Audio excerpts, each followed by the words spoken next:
हरिगढ़ गांव में ईश्वर नाम का एक गरीब किसान रहता था। वो स्वभाव से बिल्कुल सीधा और सबकी मदद करने वाला इंसान था। परंतु इतनी मेहनत करने पर भी उसके घर का गुजर बसर भी बड़ी मुश्किल से चल पाता था। ईश्वर के घर में उसकी पत्नी साक्षी थी, जो गर्भवती थी। ईश्वर में दिन रात इतनी मेहनत करता, फिर भी हम लोग रूखा सूखा ही खा पाते।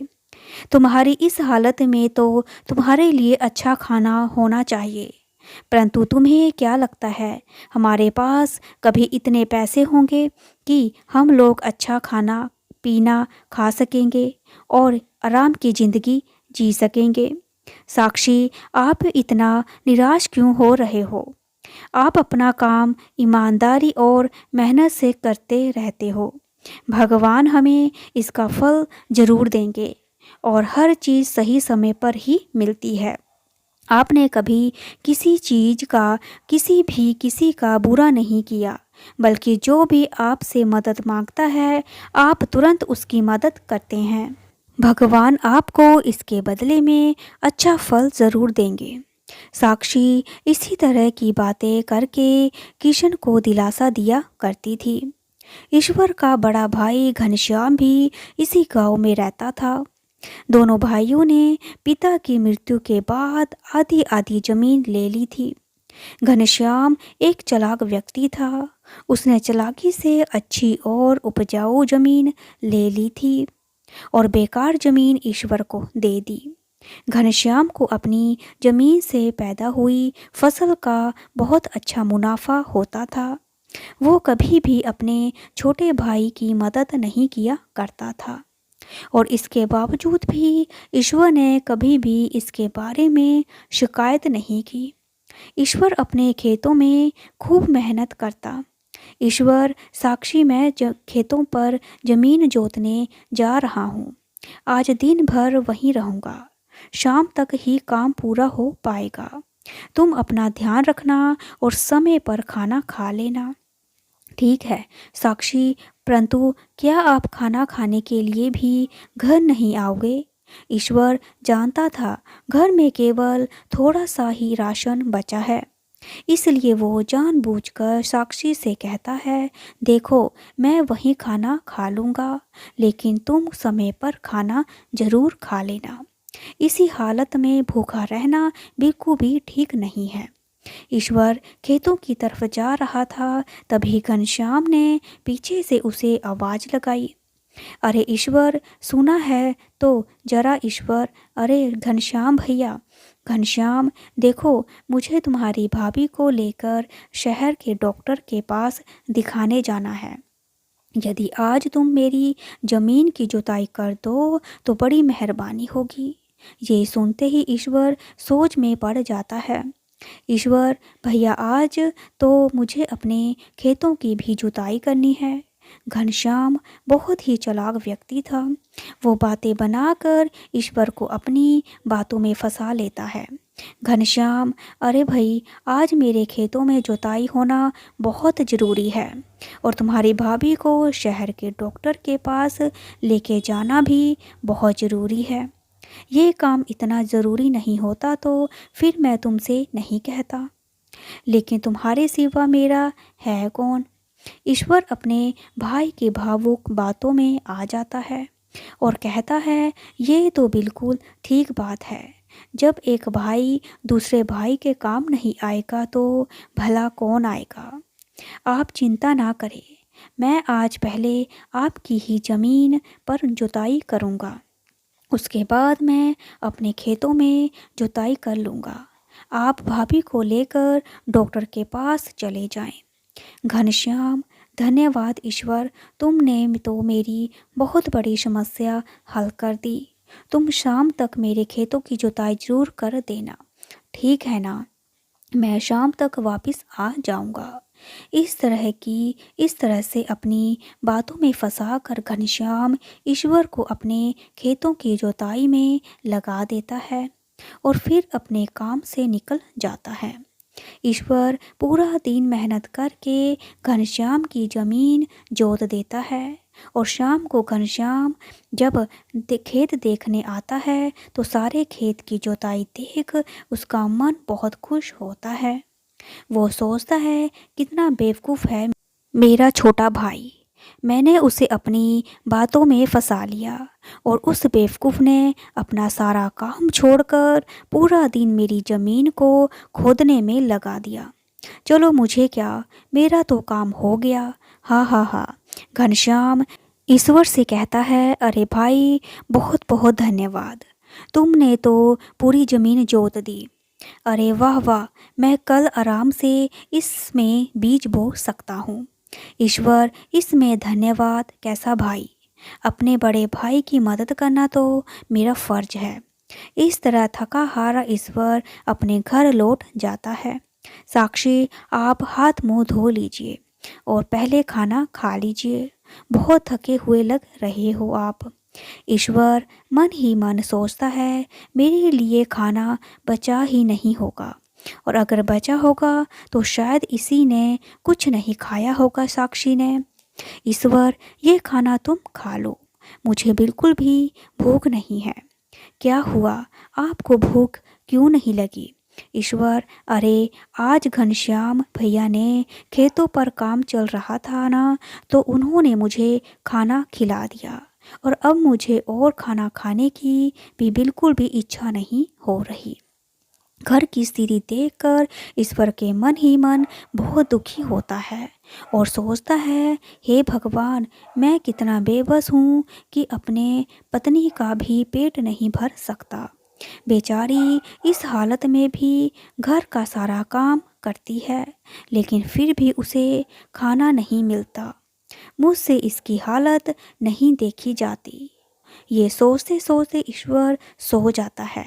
वो अपने सपनों में देखता है लक्ष्मी उसके ऊपर सोने के सिक्के की वर्षा कर रही है। अगले दिन ईश्वर उठते ही ये बात अपनी पत्नी को बताता है। ईश्वर, रात को मैंने एक सपना देखा, महालक्ष्मी मेरे ऊपर सोने के सिक्के की वर्षा कर रही है और हमारी गरीबी दूर हो गई। साक्षी, ये तो बहुत अच्छा सपना है। सुबह का सपना तो बहुत अच्छा होता है। देखो भगवान आपकी ज़रूर मदद करेंगे। ईश्वर, चलो आज जाकर खेतों की जुताई करनी है। वहाँ से आते आते कुछ खाने का सामान भी लेता आऊँगा। ये कहते हुए ईश्वर खेतों पे चला जाता है और वहाँ जाकर जुताई का काम शुरू करता है। जुताई करते करते जमीन से उसे एक मटका निकलता है। ईश्वर, अरे ये क्या है? लग रहा है कोई बड़ा सा मटका, कोई बड़ा सा बर्तन है। खोद कर देखता हूँ, आखिर ये है क्या? ईश्वर जैसे ही थोड़ी और खुदाई करता है, उसे एक बड़ा सा सोने का मटका दिखाई देता है। मटका खोदने पर उसकी आंखें खुली की खुली रह जाती हैं। उसमें सोने की 2 मोहरें पड़ी थी। ईश्वर, अरे ये क्या है? मटके में तो सोने की 2 मोहरें पड़ी हुई हैं। भगवान ने मेरी सुन ली और मेरा सपना सच हो गया, इसलिए मुझे सोने की मोहरें मिली हैं। तभी अचानक उसके सामने एक बूढ़ी अम्मा आती है और कहती है, बेटा मैं एक लाचार बुढ़िया हूँ, अपनी एक प्यारी सी गाय का दूध बेचकर अपना पेट भरती हूँ। मेरा इस दुनिया में कोई नहीं है, पर वो गाय बहुत बीमार हो गई है। इसके इलाज के लिए मेरे पास कुछ भी नहीं है। क्या तुम मेरी कुछ मदद कर सकते हो? भगवान तुम्हारी सब परेशानी दूर कर सकते हैं। उसे देख थोड़े समय के लिए ईश्वर सोच में पड़ जाता है और सोचने लगता है, जिस तरह मैं गरीब और लाचार हूँ, ये बुढ़िया भी बिल्कुल वैसी ही है। भगवान ने मेरी मदद की और मुझे 2 सोने की मोहरें दी। क्यों ना मैं इसमें से एक मोहर इस बुढ़िया को दे दूँ, इससे इसकी भी परेशानी दूर हो जाएगी। बस यही सोचकर ईश्वर उस बुढ़िया को एक सोने की मोहर पकड़ा देता है। ईश्वर, अम्मा मेरे पास पैसे तो नहीं हैं, लेकिन ये एक सोने की मोहर है। इसे बाजार में बेचकर आपको अच्छा खासा पैसा मिल जाएगा। जिससे आप अपनी गाय का इलाज अच्छे से करा सकती हैं। बुढ़िया, तुम खुद मुसीबत में हो, लेकिन फिर भी दूसरों के बारे में सोच रहे हो। मेरा आशीर्वाद है कि कभी भी तुम्हें गरीबी का सामना नहीं करना पड़ेगा। एक सोने की मोहर को निकालकर बाजार में जाकर बेचता है ईश्वर अपने घर के लिए खाने पीने का सामान लेकर घर वापस आता है। साक्षी ईश्वर को देखकर पूछती है, आप तो बहुत सारा सामान लेकर आए, ये मटका कैसा है सोने का? ईश्वर, आज मुझे खेत जुताई करते समय ये सोने का मटका मिला। इससे मिली एक सोने की मोहर मैंने बेच दी। उसी से बहुत सारे पैसे मुझे मिले हैं, जिसमें मैं खाने पीने का सारा सामान ले आया हूँ। ईश्वर और साक्षी उस रात पेट भर खाना खाकर आराम से सो जा गए। तभी ईश्वर को फिर से सपना दिखा, जिसमें महालक्ष्मी ईश्वर से कहती है, ईश्वर, मैं बहुत खुश हूँ, तुमने मुसीबत में होते हुए भी एक लाचार बुढ़िया की मदद की। तुम्हारे पास केवल 2 ही मोहरें थी, जिसमें से तुमने उसे एक दे दी। मैं तुम्हें आशीर्वाद देती हूँ, जो घड़ा तुम अपने खेत से लाए हो वो एक जादुई सोने का घड़ा है, जिसमें रोजाना सुबह एक सोने की मोहर आएगी, जिसे बेचकर तुम अपना घर चला सकोगे। उस जादुई घड़े में केवल एक ही मोहर आएगी और तुम्हें जीवन भर गरीबी का सामना नहीं करना पड़ेगा, और अब से तुम्हारा जीवन सुखमय और खुशहाल हो जाएगा। ईश्वर अचानक से उठ जाता है और सपने के बारे में सोचता है। एक दिन पहले वाले सपने में महालक्ष्मी ने उसे सोने की मोहर दी और वो सपना सच हुआ। लगता है हर रोज एक सोने की मोहर वाली बात भी सच होगी। महालक्ष्मी ने मुझ पर कृपा की। अगले दिन जैसे ही ईश्वर घड़े को देखता है तो उसमें एक सोने की मोहर आ गई थी। ये देखकर ईश्वर नाचने लगता है और अपनी बीवी साक्षी को सारी बात बताता है। सच्ची देखा ना, मैं कहती थी, समय सब कुछ ठीक हो जाता है। आपने हमेशा लोगों की मदद की और इसी का फल भगवान ने आपको दिया है। अब हमारी परेशानी और गरीबी के दिन दूर हो गए। यदि हर रोज हमें एक सोने की मोहर मिलेगी तो हमारा खर्च भी, घर का खर्च भी अच्छे से चलेगा। खेती के लिए भी बाजार से सामान आ जाएगा। आपको कोई चिंता करने की ज़रूरत नहीं है। इसके बाद हर रोज उस जादुई घड़े में एक नई सोने की मोहर आती है और उसे बेचकर ईश्वर और अपनी ज़िंदगी चलाता है। अब उन दोनों की ज़िंदगी बड़े आराम से कट रही थी। वो हर दिन ज़रूरतमंद इंसान की मदद कर देता था। ईश्वर के घर इस तरह पैसे आते देख घनश्याम सोच में पड़ जाता है कि आखिर इसके पास पैसा कहाँ से आ रहा है। ये जानने के लिए घनश्याम ईश्वर के पास जाता है। अरे भाई, कैसी चल रही है ज़िंदगी? मैंने सुना है तुमने अपने मकान की बड़ी अच्छी मरम्मत करवाई है और घर में खूब सामान भी ले लिया है। कहीं से लॉटरी लग गई है क्या? ईश्वर बहुत सीधा था, वो अपने भाई को सारा सच बता देता है। ईश्वर भैया, मैं आपसे कहता था ना कि मेरी बीबी ने मुझसे कहा कि भगवान हमारी ईमानदारी का फल हमें ज़रूर देता है। बस कुछ यही समझ लीजिए, भगवान ने हमारी मदद की है और मुझे एक जादुई घड़ा दे दिया, जिसमें रोज़ाना मुझे एक सोने की मोहर मिलती है। बस उसी से हमारी ज़िंदगी आराम से अच्छी कट रही है भैया। जादुई सोने के घड़े के बारे में सुनकर घनश्याम का सिर चकरा जाता है और उसके मन में उस जादुई घड़े को पाने का लालच आ जाता है। वो दिन मौका देखते ईश्वर के घर घुस जाता है। उसे सामने वो जादुई घड़ा दिखाई देता है।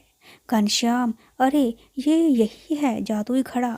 मुझे तो इसे पाने में कुछ ज़्यादा मेहनत नहीं करनी पड़ी। चलो, मेरा काम हो गया। इसे अपने घर ले जाऊंगा और रोज इसमें से एक सोने की मोहर उठाऊंगा। और घनश्याम जैसे ही उस घड़े को हाथ लगाता है, वो सोने के घड़े मिट्टी का घड़े में बदल जाता है। घनश्याम, अरे ये क्या हुआ? ईश्वर ने कहा था ये तो जादुई घड़ा है, परंतु मेरे छूते ही ये मिट्टी का घड़ा कैसे बन गया? अब मुझे यहाँ से जाना होगा, किसी और दिन मौका देखकर इसे चुरा लूँगा। घनश्याम घड़े को चोरी करने के इरादे से दूसरी बार ईश्वर के घर आता है, लेकिन जैसे ही वो फिर से उस घड़े को छूता है, वो सोने का घड़ा फिर से मिट्टी का बन जाता है। तभी अचानक ईश्वर वहाँ आ जाता है। ईश्वर, अरे भैया घनश्याम, आप यहाँ आना कैसे हुआ? घनश्याम उसे देखकर घबरा जाता है और उससे झूठ बोलता है। घनश्याम, अरे ईश्वर भैया, मेरी मुर्गी पता नहीं कहाँ चली गई, बस उसे ही ढूंढते हुए यहाँ आया हूँ। मैंने सोचा शायद पीछे के दरवाजे से तुम्हारे घर में घुस गई होगी, लेकिन यहाँ तो नहीं है, पता नहीं कहाँ चली गई। अच्छा, मैं चलता हूँ। ईश्वर अपने भाई की भावना को समझ जाता है। ईश्वर भाई मटका चुराने के लिए घर में घुसा था, परंतु मैं उसे कुछ नहीं कह सकता। उधर घनश्याम भी समझ जाता है, ये मटका भाई को भगवान ने उसकी ईमानदारी के लिए दिया है। उसका जादू केवल उसी के लिए है। ईश्वर की अच्छाई और ईमानदारी का फल भगवान ने उसे दिया है। हम लोगों को अपने जीवन में नेकी और सच्चाई से जीवन जीना चाहिए। अगर हम मेहनत और ईमानदारी से काम करेंगे तो भगवान भी हमारी ज़रूर मदद करेंगे। अगर आपको मेरी ये कहानी अच्छी लगी तो लाइक करें, शेयर करें, सब्सक्राइब करें और देखने और सुनने के लिए थैंक यू सो मच।